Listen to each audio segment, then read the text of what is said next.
Hello and welcome to Horseplayer Happy Hour. Today is Thursday, October 22nd. I am your host, Peter Thomas Fornital, back with you in the Brooklyn bunker once again. I've changed hats. I've gone full fall here. We got the Breeders' Cup coming up, so we're breaking out the felt. Got to do something about that feather on the side. It's being recalcitrant at the moment. Matt Bernier, our usual co-host of the program, will be here a little bit later, but we're starting off with a very special guest, somebody who I'm very eager to talk about this upcoming Breeders' Cup, particularly the Breeders' Cup Betting Challenge, an event which he won in 2019. My friend, Brad Anderson. Brad, how are you today? I am well, Peter, and hope the same for you. Things are excellent here. Where are you located in the world? That's a gorgeous little backdrop you've got there. I am on the Gulf Coast of Florida. Very nice, very nice. And I put away my fall clothes from the Midwest last year, Peter. So I don't have a felt hat anymore. You know, all straw. 12 months of straw. I'm glad to see you're taking this happy hour thing seriously. I'm in full marathon training mode, so I'm on the caffeine today. Believe it or not, I'm finishing up happy hour today and going for one of my last training runs before this insanity. Well, good for you. Good for you. Takes a lot of dedication. Yeah, there was so yeah, drinking and running, two things. I know some people are into it, not so much me. I wanted to start off. We got to tell people why we're here. We're here to chat Breeders' Cup, but we're also here. We have a contest. It's already in progress, so you can't join now. But in future weeks, you're welcome to join us and play. This is an opportunity to start your journey to what many believe is the greatest horse racing contest around, the Breeders' Cup Betting Challenge. We've got a little feeder going. And what's special about this feeder is that all the proceeds are going to two amazing charities, the Thoroughbred Aftercare Alliance. You can check out their mission and work over at tbaftercare.com. And also the Thoroughbred Retirement Foundation, an organization, Brad, I know you've supported in the past and had some dealings with. Maybe we get an idle minute here. We'll talk about that. But folks, today they're playing to win their way into Saturday's qualifier. Super duper important. We are really getting down to the nitty gritty. If you want to qualify for the Breeders' Cup Betting Challenge, now is the time to do so. Horseplayers.com. That's where our feeder today is taking place. They've got all the information about all the different ways you can get started. It's not too late. Of course, you can buy your way into the Breeders' Cup Betting Challenge. You can plunk down $10,000, but how much better to win your way in on short money on horseplayers.com, especially playing in contests that support a great cause like this. And I'll just let Brad tell you how good the Breeders' Cup Betting Challenge can be to a person. How much did you walk away with last year, Brad? Just slightly under $500,000. 488,000 and then some dollars after that. But yeah, just a remarkable prize for having fun. For 2 days of just pure enjoyment, to walk away with a check of that size was just phenomenal. It was a fantastic story to watch. You had kind of a different strategy, the way you went about things. We've talked about that in depth over at shows at inthemoneypodcast.com. I should probably find our interview and bump it because it's so timely. But let's talk about this year. We have had a repeat winner before of this event, Patrick McGoey, doing so in the fairly early days of the Breeders' Cup Betting Challenge. You looking to become the second one to do this feat? Oh, definitely. I am getting excited. I'm starting to do a little bit of research, doing a lot of race replays, but definitely would love to be a repeat. Though I know that the challenge is there, and I know, this tournament brings in the best of the best, and being able to compete last year and to walk away was just a pleasant surprise. But this year I'm a little more confident. So maybe that means I'll walk away a little bit disappointed, but I'm looking to repeat. It doesn't sound like you're ceding the title to anybody, which makes me happy. Not yet. Not yet. Have you thought about strategy this year? Are you thinking, and we'll talk a little bit about how the strategy played out last year, but are you looking to tweak things and do something a little bit differently based on your experience, or is it more of a stay the course situation for you? I think it's stay the course. I kept it simple. you got to keep reminding yourself this is a betting challenge and not a handicapping challenge. So to me, you got to get into that kind of mindset and think about a number you want to deliver at the end of the 2 days. And hopefully that number is enough to put you on top, or at least competing when it comes to the classic. So I think my strategy is the same. Keep it simple. There's a lot of great races, but you got to narrow down and really pick your spots where you really think you can add to your bankroll. From a year's perspective, when I think back to your performance in last year's BCBC, two ideas come to mind. One is the idea of similar, I mean, they're both things that you just were talking about. One, the idea of not trying to get involved in too many races, not trying to mess around. It seemed like you were very tight with your minimums. And then when it came time to take those bigger shots, you had no fear about doing so. And to me, the most amazing moment of your 2019 BCBC came in the Classic itself, where you had a horse that was your key horse, and yet because a win bet on McKinsey wasn't going to get you there, you decided, even though Vino Rosso was not your top choice, you could have. I think most horse players' mentalities at that point would have been, okay, McKinsey not enough to get me all the way there. I'm in win or go home mode. Who am I going to put with it? I'm still super impressed by that leap you made to say, you know what? I want to stick with the plan. The plan was to bet a horse to win in the Classic. This horse is the right price. Let's go Vino Rosso. I still can't quite get over the mental gymnastics that you went through there.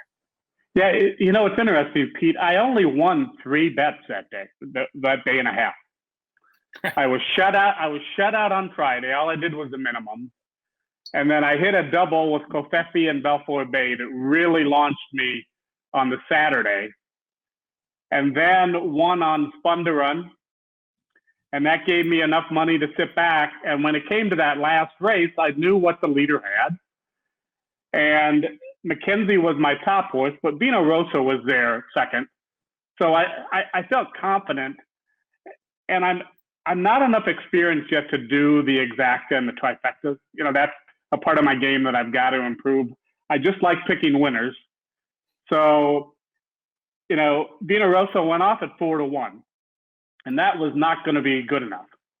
So he drifted up to 9-2, and we laid down 27 plus.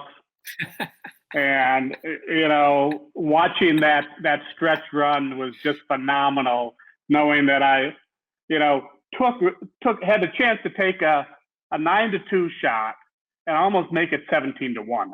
I mean, that's the other mindset you need to think about when you're playing this tournament, is the prize money that comes is very heavily weighted toward the top finisher. It's a great point. And when you can bring in, close to $350,000 on top of your own bankroll, when I won that tournament, was just phenomenal. So, yeah, I mean, 3 bets, that's all it takes, and you just got to hit the right ones, and you have to, go above the minimums of when you really think you've got a winner. It is amazing. Win or lose in that last race, it's the best value. You want to just talk about pure value. It's the best value bet you'll ever make. And I think there's a lot of good lessons there. Not only the way that playing in the context of the contest can increase your odds and create these amazing gambling opportunities, but I think it's also important, the idea of not messing around. Don't get any kind of action mentality and be spreading around too much and letting the takeout grind you out. I mean, I feel like your strikes were surgical in the BCBC, and I love that you had the winner go home mentality. In terms of this year's, I mean, any tweaks to the strategy, or is it basically going to be the same thing? Surgical strikes, winner, go home. Yeah, I think it's don't mess with success. I think it is simple as that. I think, you got to do the 3 minimums on Friday. You got to do 7 on Saturday. So you at least have to have, 10 races where you have a strong opinion. But no, it'll be surgical where I go above the minimums and then try, really to be in a place come the Classic to win or, finish in the top tier. I love it. We'll be rooting for you. It's been a fun championship reign, and it's not necessarily over. We talked a little bit before about some of the stuff you've done with the TRF. I know you were one of the many watching the global Blackburn 2020 Horse Show the other night, a show that I had the pleasure of co-hosting right from here. In fact, it's not turned on anymore, but I've got my little light box with the hashtag on it there. But yeah, you had a chance to tune in. I know the mission of these organizations, not just the TRF, but also the TAA and the work they do accrediting all of the aftercare organizations. I know it's near and dear to you, and you understand that these scores like the one you had at last year's Breeders' Cup Betting Challenge, none of it happens without the horses. Yeah, I mean, you asked me if I could make one change. I would unretire Vino Rosso, and I would have him run the Classic. That would be the only request I'd have. But no, these horses are what provides the enjoyment and the entertainment, and their lives are so short under the microscope of racing. And when you think about what happens to these horses after they're done with their racing careers, either another career or just retirement or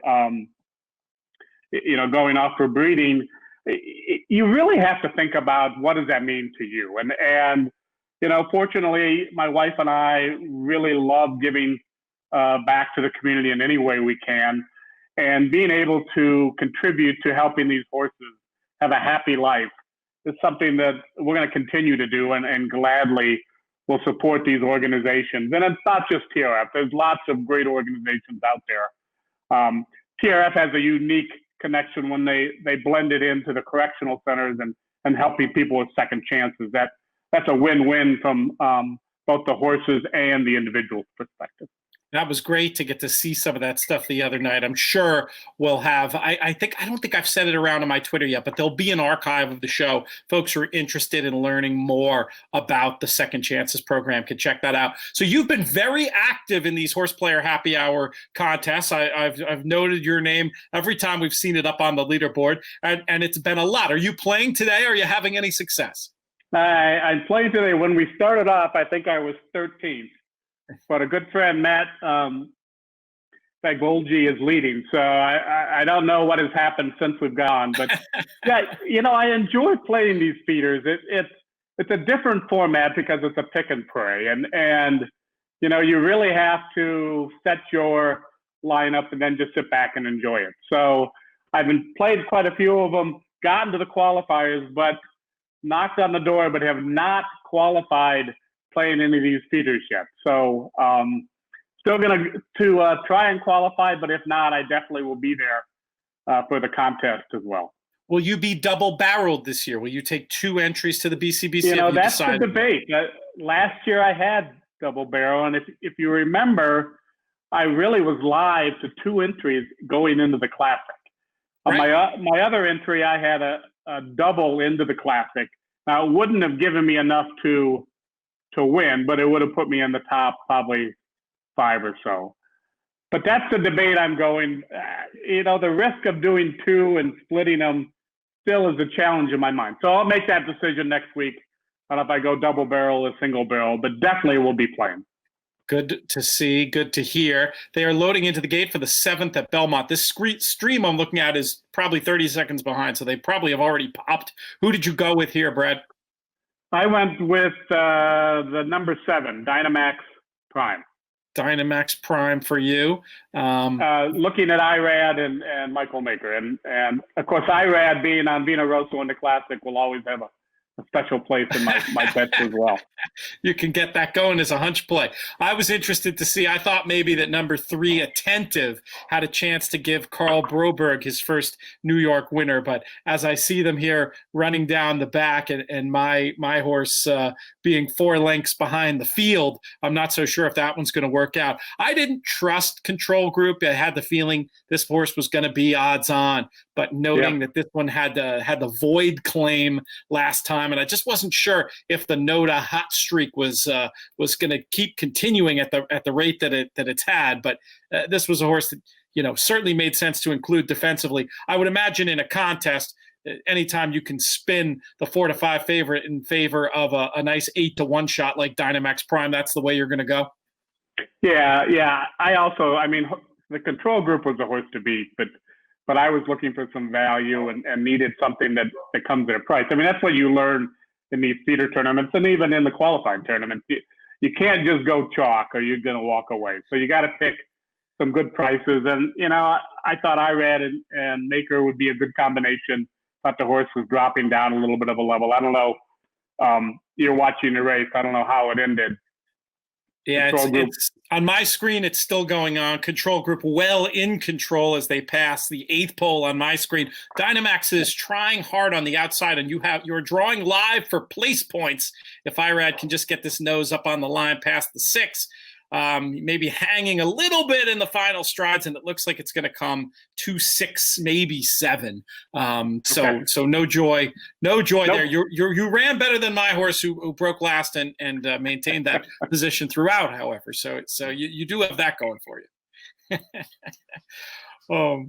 All right, Brad, I'm going to let you enjoy the rest of your evening. I've been meaning to get you on one of these shows. I tried a couple of times, but you were always out on the golf course, which, looking at the background now, I can certainly see why. I've got a couple other hobbies that I like to participate. Golf is one of them. Hey, Peter, are you going to be in at Keeneland? I am. I'm thrilled to say that I'm going to be part of the Breeders' Cup content team along with JK. We'll be doing all kinds of posts, hopefully talking to some connections and folks who are able to be there, and look forward. It'll be hard to follow the contest because most folks, there's only going to be a handful playing there live. Most, like yourself, will be playing from the ADW of their choice from afar. But maybe we can text, or if I'm not interrupting you too much, bother you for some updates throughout the day as to how things are going. Yeah, that's the disappointing part of defending this title, is to do it from home. It's just, I'll be on a video chat with my good friend Matt Miller, and we'll be hanging out virtually. But it's not going to be the same as being in Santa Anita or even at the NHC when you're around the table surrounded by good friends, and that's the part that's going to be difficult. But yeah, I mean, from my lanai, I'll be shooting and firing bullets and looking to have a good time. Well, Godspeed, my friend. I know, I root for a lot of players, obviously, but you're heavily on that list. It's been a great story to follow, and let's see if we can find some of that Santa Anita magic at Keeneland in 2020. Brad, thanks for your time today. We'll be talking soon, my man. All right, thanks. Cheers, bud. All right. We will leave Brad to it. And another man who occasionally finds himself out on the links. His weather situation not quite as nice as Florida, though, over there in the midst of Massachusetts. Very happy to be rejoined by a man from so many places, including his work on NBC and his eponymous podcast.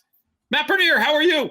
I'm good, PTF. Like you say, I mean, look, I don't quite get the good end of the draw as far as the weather goes, but we're trying to cram in as much as possible, knowing that the white stuff's going to be flying here pretty quick. So I got a couple more weeks anyway. Realistically, up here anyway, you can play into the beginning, middle of November, and then at that point, it either A, gets too cold, or B, the weather really turns on its head. So going to try to bank as much as I can over the next few weeks, but happy to be back. It's been a few weeks. How are you?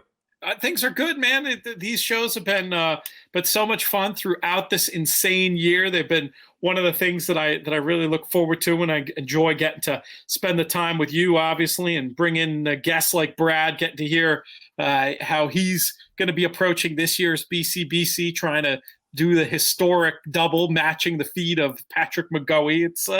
These are a fun few weeks, and it's basically all Breeders' Cup all the time.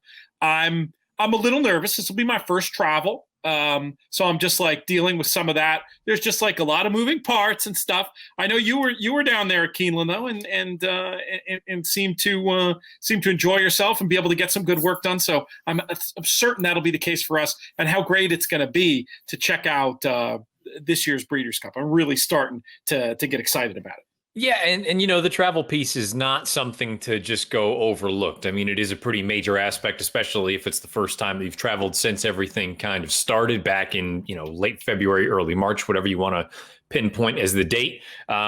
I will just say it felt like for the most part, people behaved themselves and did what they were supposed to do, not just for themselves, but, for everyone else's sake. I think it's just as much about consideration as yourself taking that into account. But I think for the most part, if you do what you're supposed to do, I think everything should be, knock on wood, okay. Obviously, there's no guarantees in life with anything, but you just hope that people abide by the rules and we can all get through this thing in good shape. Keeneland looks good. I'm looking forward to getting back there. I'll head out next, not this coming week, but the following Tuesday. So on election day of all days, neither here nor there. We don't need to get into that, but looking forward to getting back down there and hopefully long-term, the weather looks good and we can get a couple of good days down there.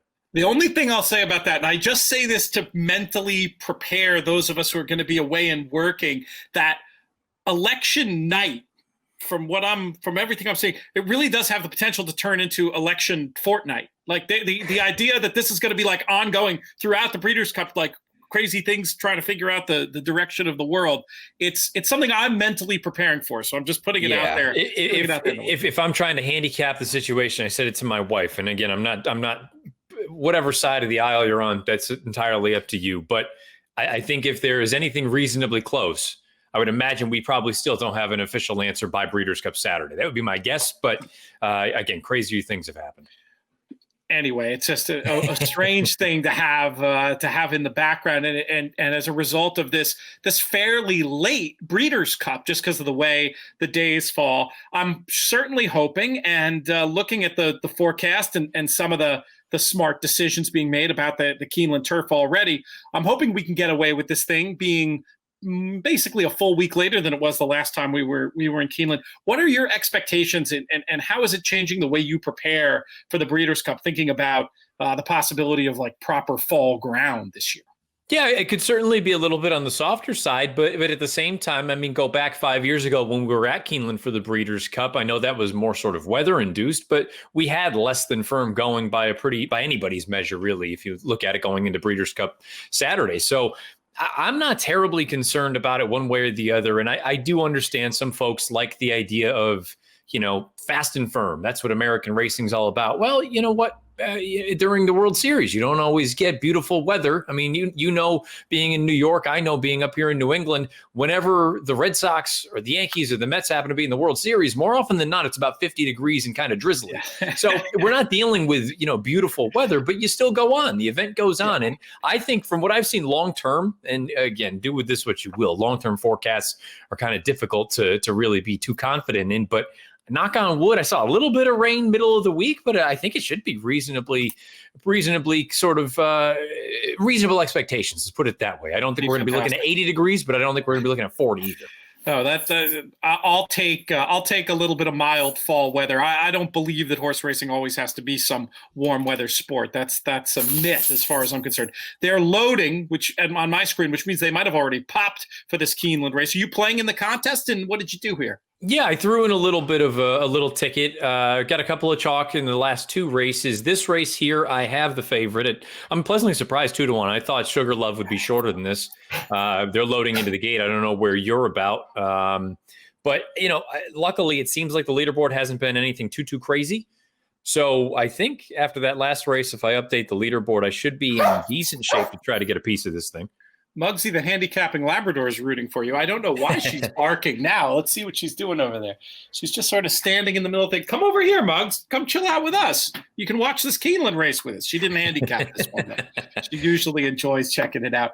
What is your story for this year's Breeders' Cup Betting Challenge? Are you definitely playing? Or are you still – you qualified once already, so you're in. I'm in. This is just at this point, not only for the potential of a donation for, helping out TAA and TRF, but I mean, look, if I happened to end up with the second entry, I certainly wouldn't complain about it. But yeah, I'm at the point now where I kind of like that we're I don't want to say a week later than typical as far as the Breeders' Cup goes, but this is legitimately as late as it could be. Yeah. And I kind of appreciate the idea of, the next week and a half is all in for me as far as just prep work is concerned. Doesn't mean I'm not looking at the races on a day-to-day basis, but so much of it is going back and just kind of combing through old charts and replays and really getting familiarized with some of these horses that maybe I've never heard of before, or I'm very unfamiliar with. Maybe I've only seen them once or twice. So I kind of like that not just me, I mean, we all have the opportunity to really sink your teeth into this thing, and whether it works or it doesn't, win, lose, or draw, I can say for myself, and I'm sure everyone else playing in the BCBC can say the same thing, and hopefully most players for the Breeders' Cup in general, if I don't have success, it won't be because of lack of preparation.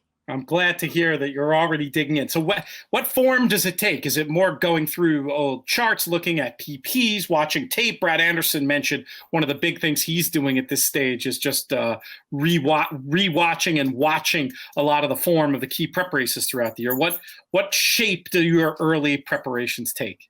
Well, first thing is first, I go through and want to see what the racetrack is doing and how Keeneland itself is playing both on dirt and turf historically as well as during this meeting. So try to get a good grasp on that and try to use that to your advantage when you go through. I feel like that's the benefit of a track profile in general. It can kind of, I don't want to say expedite the process, but it can be a little bit of a shortcut for your handicapping. If you're looking for a horse that's going to have to come from 100 out of it, they're probably going to need some help on the front end in general, but on a track that may be a little bit kinder to speed, obviously that piece gets a little bit sort of blown up even more so. But now I am at that point, and Brad said as much, where it's just as much about going back and looking at those most recent preps, because I do think there is some people I think overvalue. I think some people undervalue the importance of the most recent race. I think there is a sweet spot between the two, but there's no doubt about it. You want to be trending the right direction leading into the biggest event of the year, but also for some of these horses who are coming off of lengthy layoffs. I mean, think of a horse like Vekoma,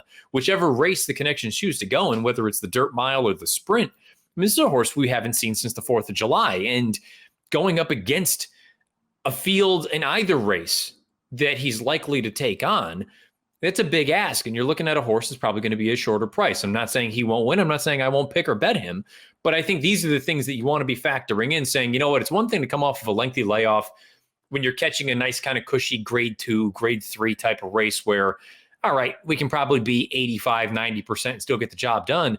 That's not going to happen on Breeders' Cup weekend. You need to be at your absolute best. And I think these are the things that I'm starting to try to work into my handicapping, saying, who am I willing to take short prices on? And who are the short prices that I'm willing to say, you know what, if you win, I lose, I want to shop for a number.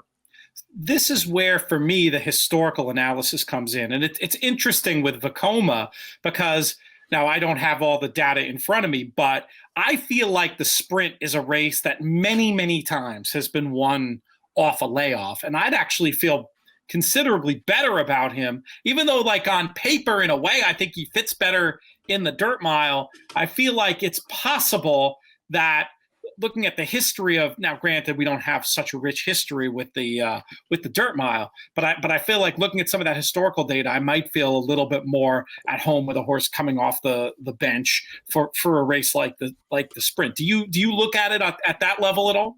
Yeah, so this is sort of the next level for me over the next few days, going back and looking at the charts and then taking horses who not necessarily have won, but have run well. What was their story leading into that race? Where did they come from? What was the layoff situation? How many times had they run throughout the year? You know, was it a race that completely fell apart? Or, you know, that's another big piece for me. And I would strongly encourage folks, again, whatever level you're playing at for the Breeders' Cup this year, I think there is some rhyme to, or reason to, the whole situation, looking at certain races that tend to be more formful than others. And some races that it seems like year in and year out can be a little bit of a crapshoot.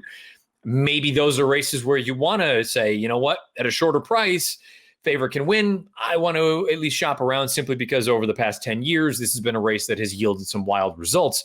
At a track like Keeneland, again, when you have, let's call it a boutique meet, it's very similar to Saratoga in that way, Del Mar as well, where you don't have the opportunity to run there as frequently as you do Belmont or Santa Anita or Gulfstream or Churchill Downs. I really want to look for horses who have run well at Keeneland in the past, maybe not won, but have delivered performances that, to me, would make me think that, you know what, if the right scenario presents itself, this is a horse who can outrun their odds. And again, the beautiful thing about the Breeders' Cup both days, you're getting horses that are going to be double-digit odds and even north of that in some instances, who on any given day would be the first, second, or third choice in a graded stakes. So it's the best 2 days of racing of the year, bar none. I love Saratoga. I love the Derby and all that stuff. I mean, the Breeders' Cup World Championships, and not just because we've got that logo up in the corner. The Breeders' Cup is the best 2 days of racing, bar none. I love it. As the great pro punter Maury Wolf told me back when I think we were working on Winning Contest Player, the Breeders' Cup is great because you can get such good paper on 15-to-1 shots. The same point you're making. You recently did a great piece on the Matt Bernier Show about the Keeneland track profile specifically. Kind of a macro question about track profile, especially now during a sort of a seasonally changing time of year. How long do you stick with information and signal you've gotten from that track profile work, and how often do you want to be looking to reinvent it? If you see a change, or how quickly will you say, okay, well, these assumptions I had from the work I did 3 weeks ago, maybe they're not as relevant for now? If someone knows the exact quote, I apologize if I don't get it perfect, but in Brohammer's book, Modern Pace Handicapping, I believe the way he put it was, a track profile is good until it isn't. Yeah. And from there, then you sort of you have to be willing to adapt on the fly. And it was part of the reason that I wanted to sort of go through and separate the meets. So I went all the way back to 2015 for the fall specifically. I didn't use the spring or this summer's meeting simply because I didn't think it was apples to apples. I wanted to use the same kind of time of year and things of that nature. And I split up the 5 meetings, but I also wanted to see what sort of the aggregate was and take a look at that and say, you know what, there are going to be random instances where certain things play out a little bit differently. But for the whole, this is kind of what you're looking at as far as positionally talking is concerned, as far as pace is situated. For me, I'm going to look more at the overall average and recognize that there are going to be built-in days. I acknowledged it during the pod last week, the chance that, you know what, built in within some of these dates, there may have been wild biases. There may have been crazy, conveyor belt type days, or days where horses who went to the front at the quarter pole, they were crying home saying, no more, I can't do this. I think that's just sort of the randomness on a day-to-day basis. But when you get a larger sample to pull from, that's when I kind of feel a little bit better. And you know what? I think this is where I need to be looking, and therefore I'm going to kind of upgrade those types. But I can recognize and understand anyone that looks at it and says, you know what, that's great. You've got 5.5 years or 5 years of data. It's only as good as the most recent week is. And I can't really argue with that. For me, it's more a matter of, I kind of tend to believe more about the overall sort of body of work as opposed to a small sample. That's one of the things as horse players we always have to go back and forth about whether or not, and it gets back to Brohammer too, when you're choosing your pace lines, do you want to dial into the most recent, or do you want to try to create a body of work? And for me, and look at that. And the answer really is, it depends. I know that from talking to computer folks. My daughter Perrin is here joining us. I'm not sure what she wants. I need to tell you something. Oh, she needs something really quickly because we're broadcasting live to the world. Come say hi. Hi, Perrin. Say hi to Matt. Matt just waved hi. Okay, really quickly because I'm in the middle of a thought here. And I found in the book that you can get a toy baby Yoda. Whoa, a toy baby Yoda. We may have to pause the show, folks. I may have to go in. No, I'll tell you what. When I wrap up here, we'll go deal with toy baby Yoda, okay? Okay. I like it. You've got sort of a baby Yoda coloring on your dress today, too. We're very psyched. 8 days. What is it? 7 sleeps to the Mandalorian, 15 to the Breeders' Cup. Is that right? But so what was that? And not to continue, not to go totally off track. I mean, I haven't watched the first season. I've heard mixed things. Mixed things, really? I think it's the best Star Wars since Star Wars.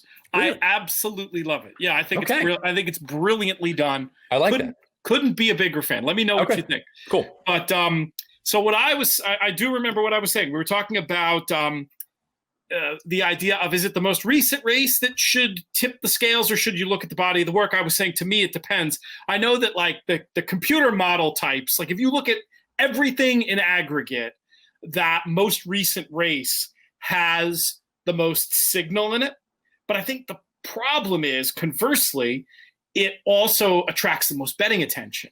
So I feel like if you have the scale, you need to respect the most recent race. But if you have the rationale to go back and find that more relevant race 2 and 3 back, or to excuse the recent bad race, then you're really cooking with gas. But yeah, you can't just ignore the current form, or it's going to be a series of long days for you. I think that's probably right. Well, and to be honest, I mean, I think it's one of the things, and I don't even remember who I was speaking with the other day. I apologize if it was someone that I was listening and I just, having a little bit of a blank. Talking about the Breeders' Cup Classic this year, I think it is far from the greatest classic as far as talent is concerned. I think it's right up there among the best ever as far as depth is concerned. I think top to bottom, you could make a case for probably 3/4 of the field. And if you really wanted to get crazy, you could make a case for even the longest shots in the race. But it's to your point there, for the most part, they're all coming in good form. And even a horse who's not coming in on a victory, it's because of a little nuance kind of thing here or there, where you could easily just say, you know what, the pace didn't help, he stumbled, whatever the case may be. And I think that's what makes that race this year, for me anyway, as much as I'm looking forward to so many of the other races for a number of different reasons. The Classic this year, to me, I don't always, as much as I enjoy watching proper Hall of Fame caliber talent, I like to just watch across the board really, really quality runners go up against each other. And I feel like that's what we kind of have the table set for.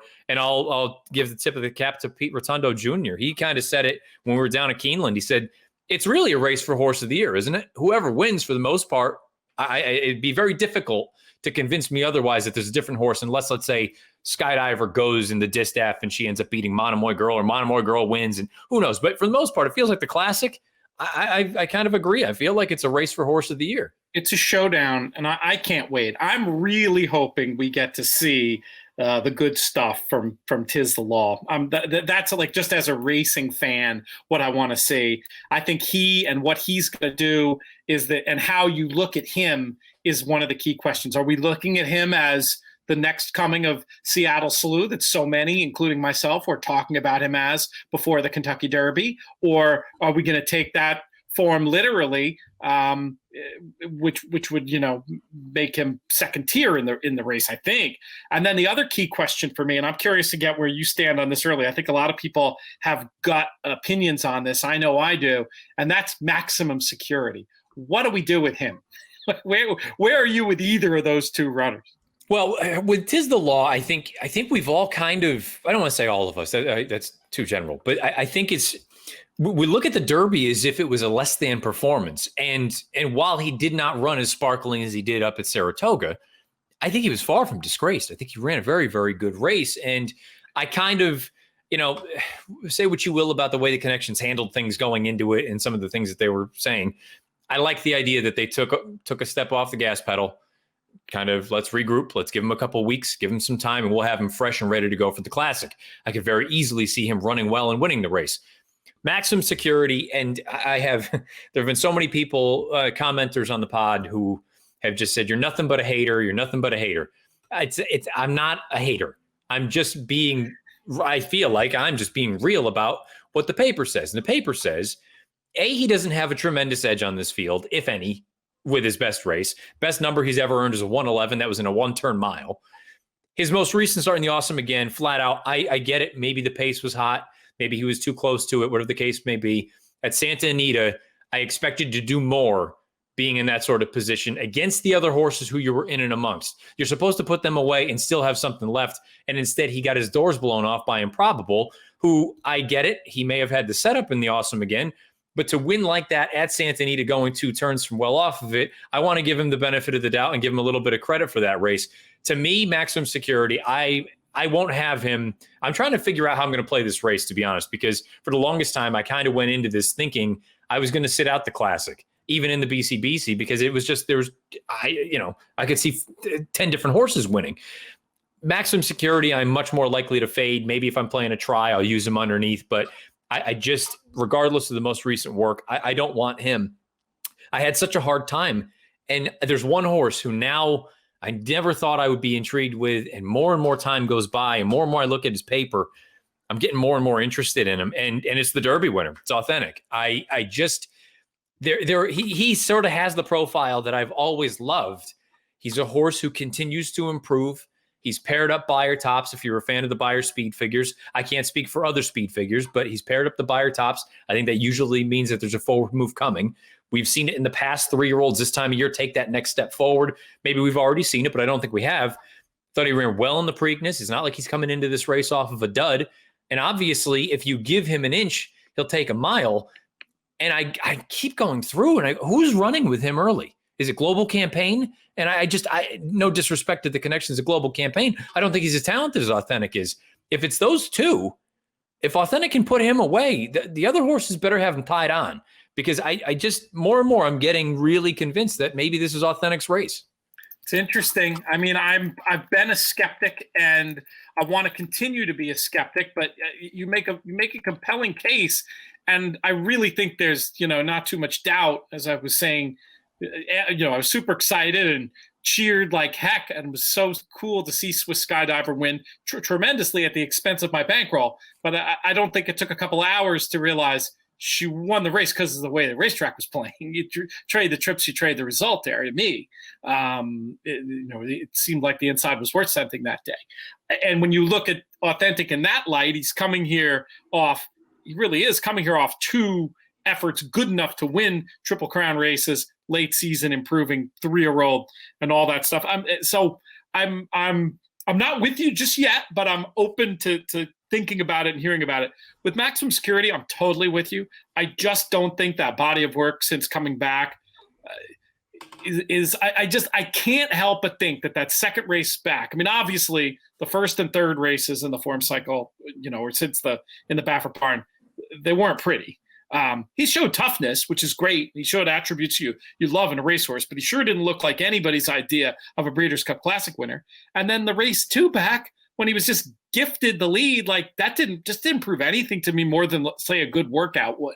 So I'm inclined to be with you there. And then to just reiterate the point you made, which I think is completely correct about 'Tis the Law. If that's your bad race, you're pretty damn good. Yeah. Yeah. And that's just it. I mean, and I think you're looking at a scenario where, and that's what I think makes this race so appealing and exciting to me is if you are one of those just diehard Maximum Security fans, this is going to be your opportunity to get maybe not a giant price, but you're going to get a number on him. You're going to get at least 3-1. I can't imagine him being gotta shorter be higher than that, doesn't he? Yeah, probably. I mean, I have a difficult time trying to figure out who's actually the post-time favorite in here. I put together a line a couple of weeks ago on my show. I made him probable a half point ahead of Max, but I could easily see that going a few different ways. But to your point also about 'Tis the Law, if the Derby is sort of your air quotes bad race, his Travers, I think you could make the case. Say what you will about the field and the trip. Maybe he had things all go his way. I think you make the argument that the Travers is the single best performance any of these horses have on their page. I get it. It was 3-year-old restricted runners and things of that nature. But, I think that's what makes this race so fun. I had Tom's d'Etat ranked number 1 in the classic rankings for the Breeders' Cup all year. And I still believe that on a square, just straight up, he didn't do anything to deserve to not be number 1. I'm not going to fault anybody that put Improbable number 1, though. You look at Improbable, he continues to get better. He's really not run a bad race here in 2020. He's far and away the leader, I think, as far as the older horses are concerned, with the sort of credentials and the CV that he's put together. You brought up Swiss Skydiver. You know what? I wouldn't fault him if they took a shot here because of the distance. If you want to get wild, who's to say a horse like Happy Saver? Maybe this is the year where it just, maybe he's been waiting to go, who knows? There's so many ways you can go. It's wild. Let's do a quick look at the betting from some of the international information we have available. Of course, I had it pulled up and now I have lost it. So we'll come right back to that. Let's move ahead and talk about this next race at Belmont, because we do only have a couple of minutes here. We're fast and firm at Belmont.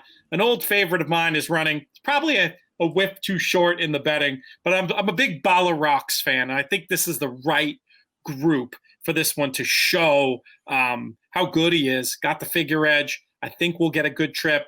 Form of the last race working out well. I'm not cutting in line to bet at even money, but I think this is a likely winner. How did you see it? Bala Rocks is actually a horse that I had thrown out a tweet after he won that race saying, he likes Keeneland. I don't love any of the milers. I don't think it would have been crazy if they chose to go there. Instead, he's in for 62.5. I went with Abiding Star. And this is probably going to sound bad, but you pay attention, I think, more to New York racing on a day-to-day basis than I do.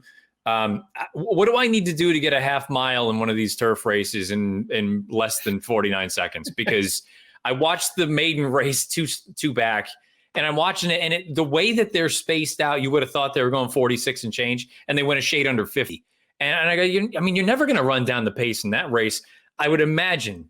I mean, if Abiding Star is not on the lead, something clearly is just amiss here.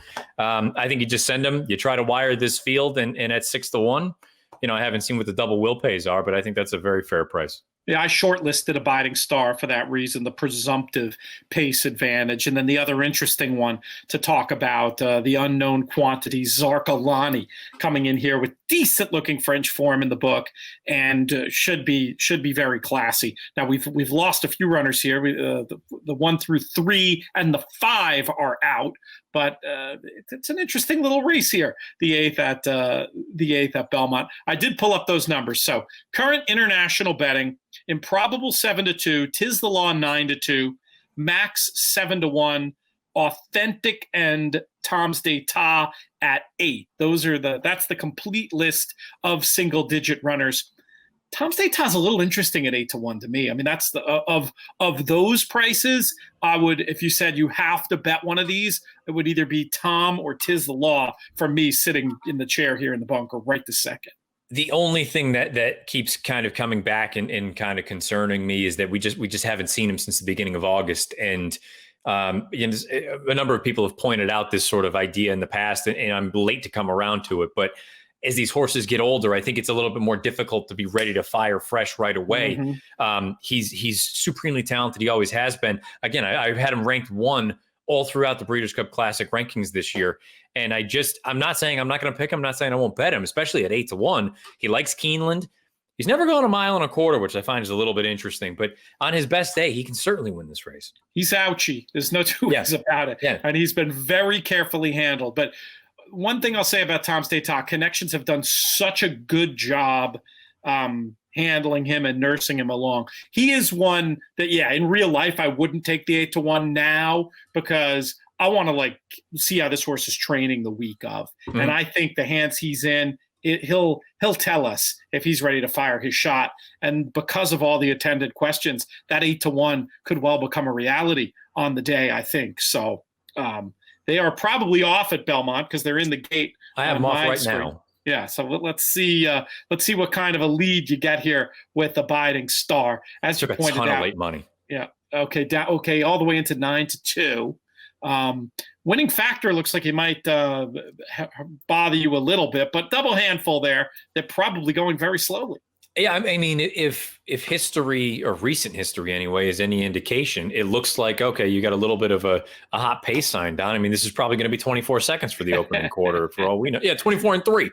I mean, what happened? When did this happen? Because I remember, it's one of the things, say what you will about what's happened, with field sizes and whatnot in other jurisdictions. In Southern California, I'm confident I'm going to get pace in a race on grass. I don't have to worry about that. And in New York, it's just such a difficult proposition for me to look at a horse who may be much the best, but if you're trying to rally into these kind of fractions, you know how much better you need to be than everyone else. It's such a hard thing to do. It's tough. You got to reward tactical speed. You got to be more open to different pace scenarios when you're handling these races. Ballaroc's getting just a lovely toe into the race here. The 3/4 in 1:12, nearly 1:13, and we'll see what happens here as they straighten out the stretch. But just on visuals here, Ballaroc's, if he straightens himself out, looks like he should be a perfect trip winner. But we'll see. Abiding Star's fighting down there. But Ballaroc's, I mean, this is the kind of horse that when he's right, he can win. Not just because he won the Lure in his most recent start, but I mean, this is a horse who has legitimate form. At one time, I think he only lost one of the grade ones at Keeneland by a half length or a neck a couple of years ago. So it's not like this is a horse who's just a total ham and egger. He shows up with his best effort and he can deliver. It's just a matter of when are you going to get that, And I feel like he's in great form right now. We'll find out if somebody dipped in and took him for the tag. It's interesting that he was in for the tag for sure. We'll pay attention to that. You could certainly see somebody thinking they could maybe get some more mileage out of this one. That's for sure. He's a talented runner who I've always liked, who was victimized early in his career by some bad trips. But let me tell you, that wasn't one of them. Absolute perfection there for Balarox, who looked the winner pretty much every yard. Wins by about a length in the end over Winning Factor, who I underestimated. I think didn't have that one in the mix there at Belmont. We've got one more contest race. Well, we might as well hang around through that. It'll probably be a little bit longer than 10. Did I say that wrong? You looked incredulous when I said that. No. I'm pulling it up right now. Okay, great. I was wondering. I was worried if I got that wrong. I think there's just one.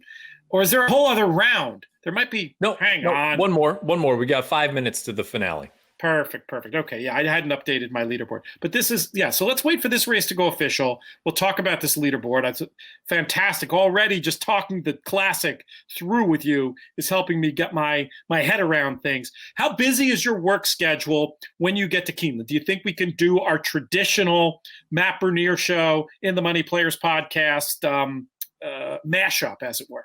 Totally. I think it'll probably be similar to what we've done in the past. One of the nights, I'll get down there Tuesday, probably midday. From there, we have betting the Breeders' Cup on Thursday. And then obviously we've got the 2 days on Friday and Saturday. So I think for sure we can make something happen one of those That'd evenings. Be super fun. Yeah, we've had some good ones. We've had some good ones over the years. We've given out some nice winners on those shows, and hopefully we can keep that good momentum going up this year. We've talked fairly at fair length about the Classic.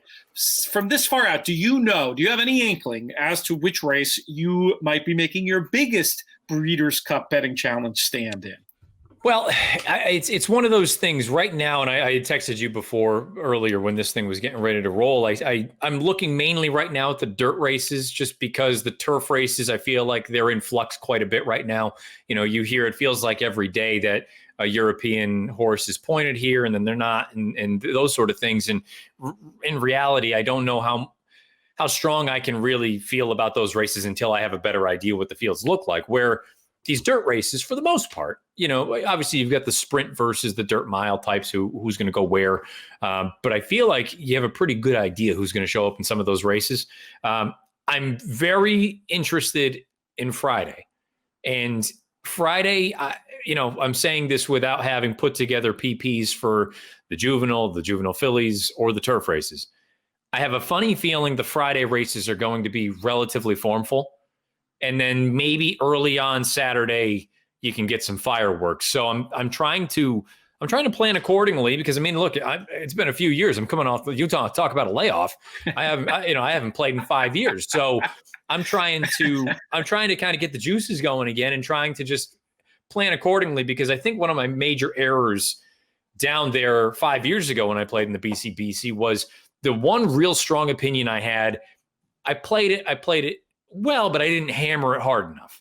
And she ended up winning, and there was a fair amount that came back. But in reality, it was nothing more than churn from then on out. And I'm trying to plan accordingly where, win, lose, or draw, I probably am going to be making an aggressive move on Friday, trying to either put myself in a really good position on Saturday, or looking at it saying, maybe we just kind of ride things out on Saturday. So I'm trying to put that together. But there are a few horses, specifically on Saturday. There's one race that I keep kind of keying in on, and I can't help but think that filly and mare sprint is going to completely fall apart.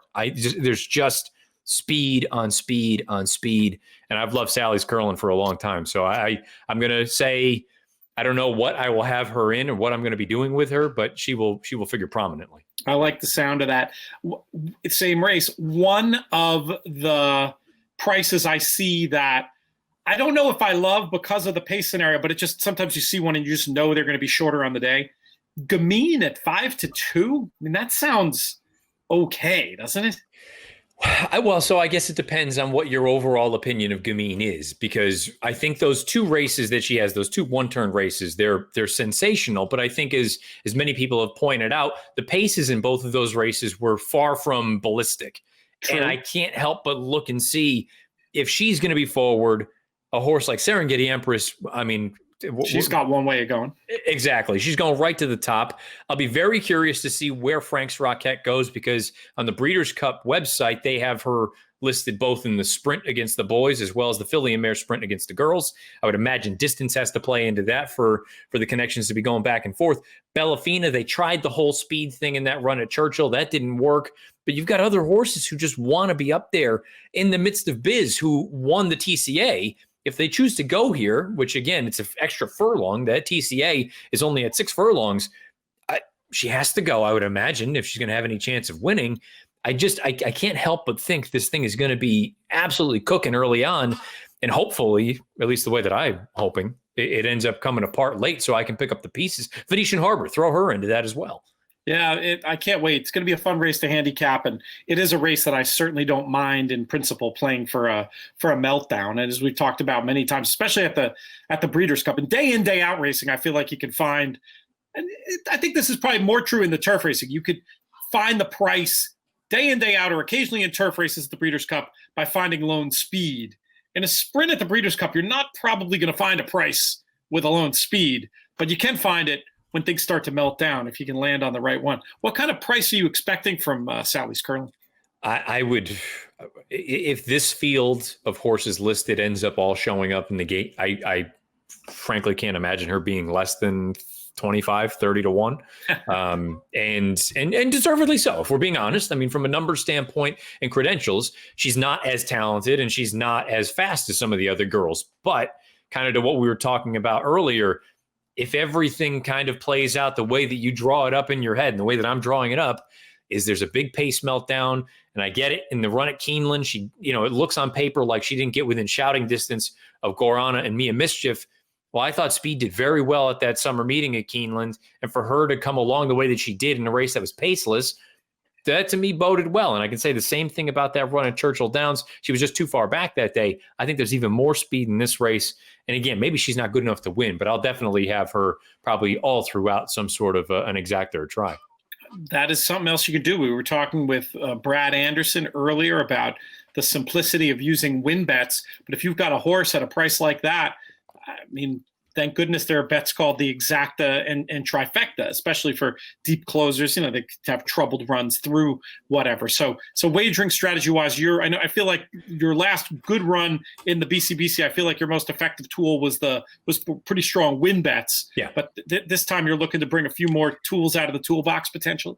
Well, and to your point with talking about some of these horses and some of these races, it's all kind of circumstantial. It depends on what it looks like. For me, with a horse like Sally's Curlin, I will definitely be using her, and it'll force me to spread out a little bit and say, you know what, we got to play a try, because if she hits this thing with a couple of shorties on top, it's still going to pay something pretty decent. I can say right now, pretty confidently, I think the vast majority of my play will go through doubles. And to try to take advantage of that where that wasn't an option when I played last. Right. So, and on a day-to-day basis, I'm mostly just a win player, but if I want to get crazy, I'll play a double. So that's kind of where I'm leaning right now. But again, there's plenty of time for things to change. I love the doubles, and don't forget, the only advice I'd give is don't forget that you can create your own synthetic doubles if you're tight enough in two races there's two races you love at the Breeders' Cup, and you like two horses in one and three races in another. You know what? Fade the takeout, do the double win bet, do the triple win bet. There'll be math involved. It's not the easiest thing in the world, but it's a valid strategy that I think sometimes has some advantages over the double, where the money can get pretty tied up. So depending on what you want to do. And as they're loading into the gate for this race at Keeneland, I mean, I'm not ashamed to admit it. I know some people probably look at it and say it's sort of the cheap way out. But when I got to the position I did the first time I played in the BCBC to get to the lead in that sprint, I've said it a number of times. I played 3 horses. I played $1,000 to win on 3 different horses. That's right, I forgot that. Work all week, wins at 19 to 1. All of a sudden, I'm in the lead. So, I'm certainly not opposed to that. What did you end up doing here? They're off, so it's not going to help anybody trying to bet along. But what did you end up doing in this race 8, this allowance at Keeneland? I have the leader here, Blackberry Wine, coming off the layoff. They're going pretty quick, going 7/8 for this sort of a layoff. But I just thought the form that he showed early on as a 3-year-old, if he was ready to go, which Joe Sharp's barn typically has him ready to go, I thought this would actually be a pretty decent position for him to be in. And I think he was 5-2 loading into the gate, but he's going to have to find some, I think, if he's going to figure in this thing. It's a tough position, sort of horses on challenges on both sides there, starting to ask, and this thing, it seems to still be swinging on the outside, the 9, but we'll see what happens here as they turn for home. I thought of another track profile question. How closely are you going to be paying attention to and charting the races the week of the Breeders' Cup, as this race is starting to fall apart here a little bit at Keeneland? Yeah, I was going to say, this thing looks like it's coming apart at the seams. Very much so. If nothing else, to have it as a point of reference compared to what, my overall body of work would suggest, and trying to kind of, compare and contrast which distances play a little bit different than others or look like they're playing a little bit differently than others. Also have to factor in, obviously, what the weather looks like. I mean, if we get a little bit of wet weather, both for the main track and the turf, that can throw a little bit of a monkey wrench into things. But I think that would be, especially at that point, it's going to be a very small sample, but I think you at least need to have a little bit of a taste of how things are playing in the now. And I also want to sort of juxtapose that or compare that to what I have for that bigger body of work.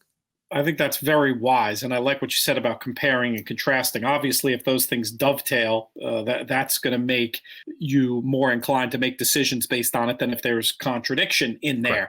What is Keeneland's schedule? I should know this, but what is Keeneland's schedule between now and the Breeders' Cup? How many days are they running?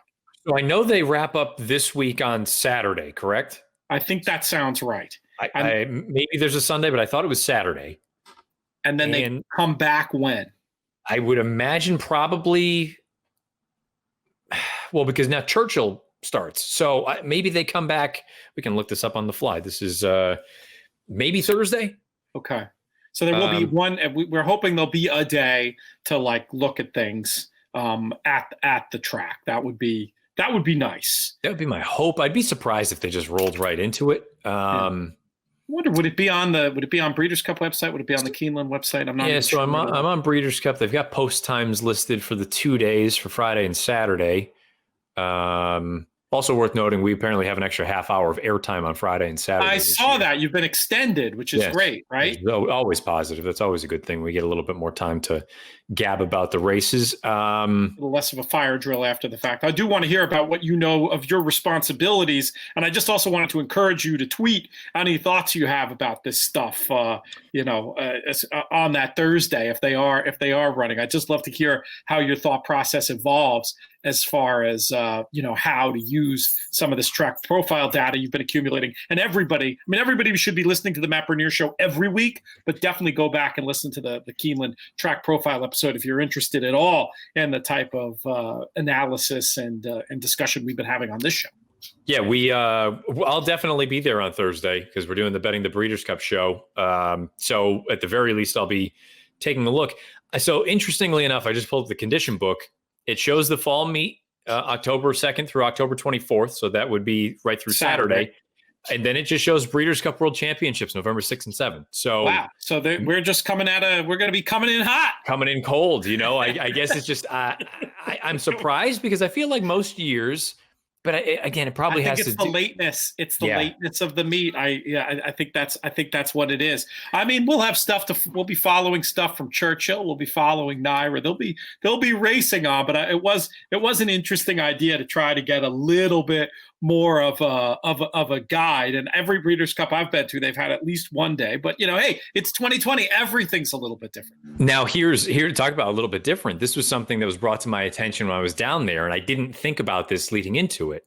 With the positioning of it being as late as possible this year, typically for those of you who have either been to the Breeders' Cup in the past or obviously just paying attention, daylight savings is usually that evening.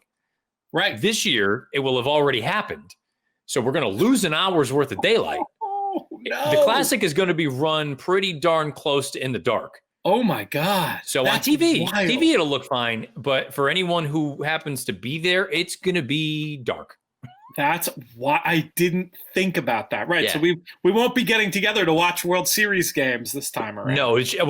Barring something disastrous happening, probably not. We'll find a position to go and sort of set up shop afterward. But yeah, it would be It's going to be pretty darn dark. I'll put it this way. When I was down there 2.5, 3 weeks ago, whatever it was, by 6:15, 6:30, the sun was certainly going down. It was dark by about 7. Now, fast forward not only a month, but take an hour away, it's going to be, you're going to be pushing it. It's going to be, and the mornings will be interesting. It'll make the mornings interesting too. Maybe we'll catch some daylight. I have no idea what that whole scene is going to be like. Obviously, you can watch on the mornings on the Breeders' Cup website. It's going to be fantastic coverage, getting to see all that stuff. I hope to get out there and get a chance to look in person. But whatever I don't see there, you can catch up with all the info on breederscup.com. TVG going to be covering things as well. And they've got folks for those early days around the country covering the morning workouts. It's such a fun thing, even if it's not a huge part of your handicapping arsenal, the workout stuff. And for me at the Breeders' Cup, it typically is something that I give plenty of count to, just to get those form clues, especially with these layoff runners. But it's just amazing and gets you hyped up, gets the blood pumping. Tell us quickly about your work responsibilities, where we can find you, and then let's do this leaderboard recap, and we'll get out of here. I got a treadmill with my name on it. Yeah, Thursday, Friday, Saturday of Breeders' Cup week will be on NBCSN and NBC. I think both days, I'm not going to quote the times, but all I know is just take a look. They'll be out there somewhere. Racingpicks.com, be just writing some stuff, doing some videos from here on out. And obviously all of our stuff here within the money. We'll be doing my show, your show. We'll put it all together for some sort of extravaganza week of, and however you want to handle that, I'm more than game. So looking forward to it. I sound like a broken record, and I'm not just trying to be a company man, but this is the best time of year. I get so much more excited for this time of year than I do the Triple Crown. And it's not that I dislike the Triple Crown. It's just that this is genuinely the best of the best. This is 100%. The Masters, the US Open, the whatever you want to call it. I love it. I can't wait to get back down there, and I can't wait to see what these fields ultimately look like. Greatest race meeting in America, certainly on the short list of greatest race meetings in the world. I do a lot of TV work overseas, and one of the frequently asked questions is, what should I go do? What racetrack should I visit in the U.S.? And my answer is wherever the Breeders' Cup is. True enough. True enough. You can't go wrong. And I've been already telling people, because of being back at Keeneland in 2022, international visitors in particular, what a meeting to target for your visit, and get to do. Obviously you got to throw in, during normal. They are doing farm tours now, actually, but when the world gets a little more normal, throw in the farm tours. Maybe the odd distillery. There's a lot of good stuff happening. Let's look at our leaderboard. We've got our 8 players who are going to be playing in the qualifier tomorrow. Don't worry. If you didn't make it, you can try to feed in again tomorrow. Go to horseplayers.com. Check it all out. We are down to crunch time. I think every horse player should make an effort to try to play in this thing. Let's give you the top 8. David Burke wins today with 69.20, fairly easily in the end, from Manning Carroll, who's been a regular in these events, in second with 55.90. Number 3, Larry Jones, I'm assuming not the trainer. He's done well in some of these events too, 53.70. Todd Van Dree, another regular, at 52.20. David Charlton, 50.60. Patrick Runyon at 43.70. Ken Shaw, 43.10. And I believe the cut line is 8. Matthew Myers getting that spot with 40.70. We thank everybody who came along and played with us today. There's going to be more stuff from us. I don't know what we're planning on doing in the next. I assume we'll do another one of these next week and look ahead to a few more races. And hopefully we'll have a schedule of some more great content. Breederscup.com. That's just a tremendous hub of information. Breeders' Cup social media will get you all kinds of special insight. And then, of course, we've got a lot of stuff cooking over at inthemoneypodcast.com. Check that out as well, where we're going to have better stuff than ever for this year's Breeders' Cup. So with that, I will start off by thanking Brad Anderson for his time. Matt, thank you so much for making this happen. I kind of enjoyed doing this. There's something nice about it. I don't know what it is, but there's something I like about the Thursday afternoon shows. We'll thank all our friends at the Breeders' Cup, including the aforementioned Peter Rotundo Jr. for being so great to work with and such a great supporter and answering my 17,000 approximate questions about traveling to Lexington in 2020. We'll also thank Craig, producer Craig, DJ Unstable himself, Craig Gorbanoff, pushing all the right buttons as usual. But most of all, I want to thank all of you, the fans out there listening, watching, those of you participating. You make all this stuff so much fun to do. And I am extremely genuine when I tell you how much I appreciate you. This show's been a joint production of the Breeders' Cup and In the Money Media. On the In the Money side, our business guy, as we like to call him, Drew Coatney, our chief creative officer, Jonathan Kitchen. I'm Peter Thomas Fornatal. May you win all your photos.